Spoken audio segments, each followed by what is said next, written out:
Welcome back to East Coast Wagering. We have a great weekend of racing ahead for us with multiple graded stakes races across the country. On Saturday at Saratoga, we have 4 graded stakes races, including 3 grade 1s.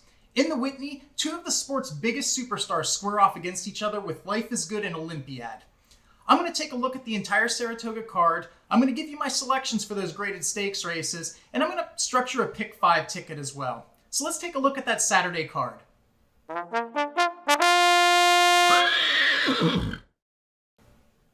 The pick 5 starts in race 8, but the first graded stakes is in race 7. It's the grade 2 Glens Falls going 1.5 miles on the turf. We have a very short price favorite here, with the post-time favorite from last year's Breeders' Cup Filly and Mare Turf making her second start of the year.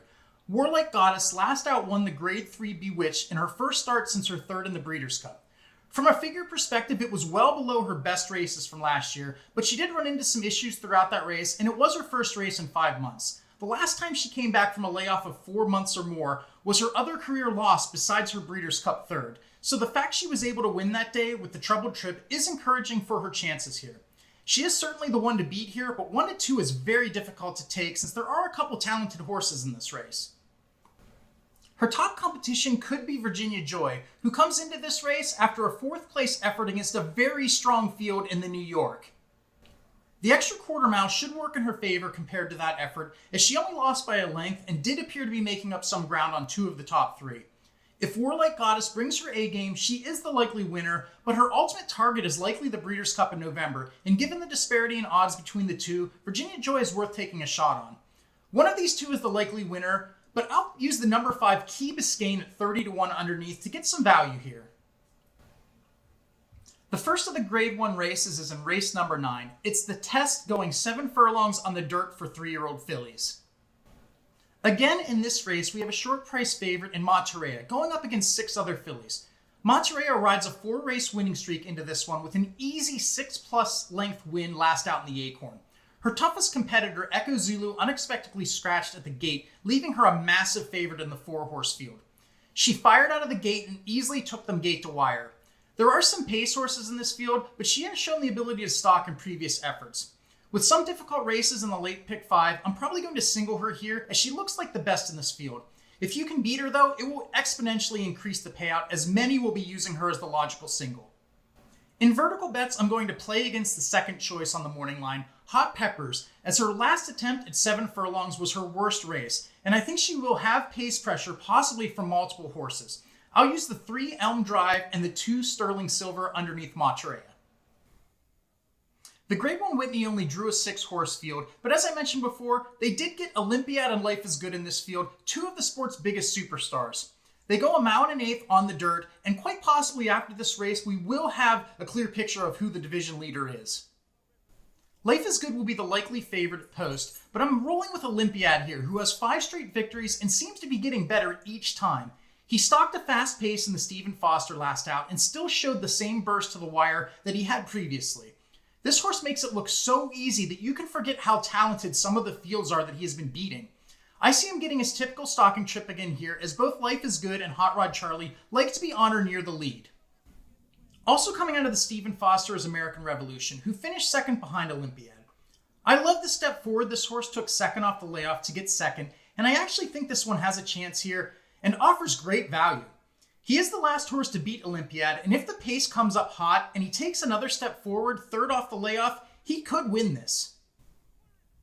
Life is Good will be on the lead unless something crazy happens here, and he will be the likely post-time favorite.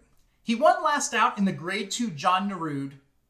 That race was at 7 furlongs. He went gate to wire against a small field of 4, which didn't have much besides Speaker's Corner, who seems to actually be a notch below the top competition, but is still a very nice horse. This is a much tougher field, and I think there will be other horses that will press. His Dubai World Cup try seriously has me questioning if longer races are what this horse wants to run. He had everything his way that day and still faded to 4th. He could certainly win this, and if no one presses, then maybe his speed can carry him, but I can't take the 6 to 5 on him, or possibly even lower when you have a horse like Olympiad in the field, who has proven he belongs in longer races.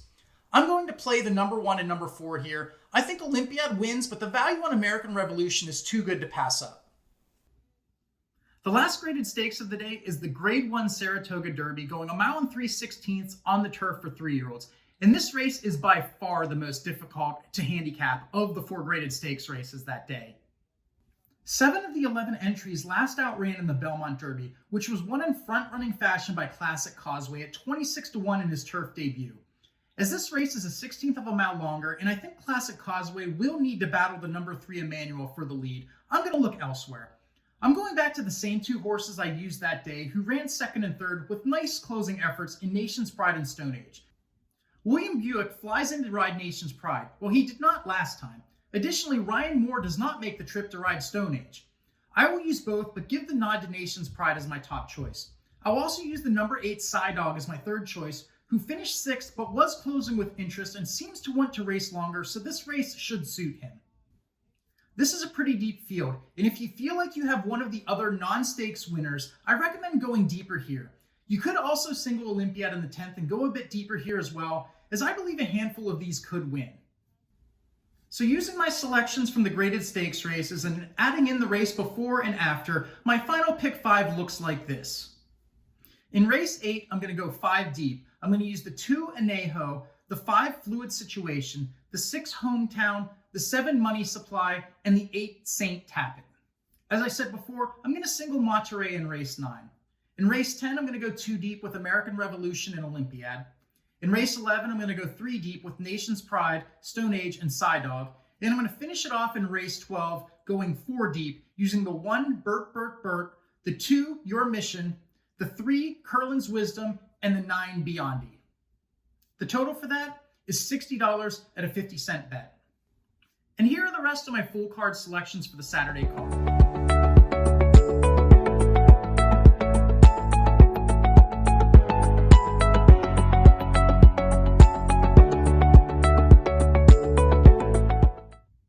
So there are my selections for Saturday.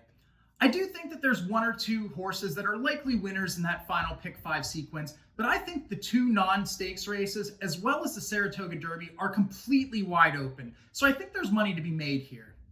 This is Jeremy Pielmeyer for East Coast Wagering. Thanks for watching my video, and I'll see you again soon.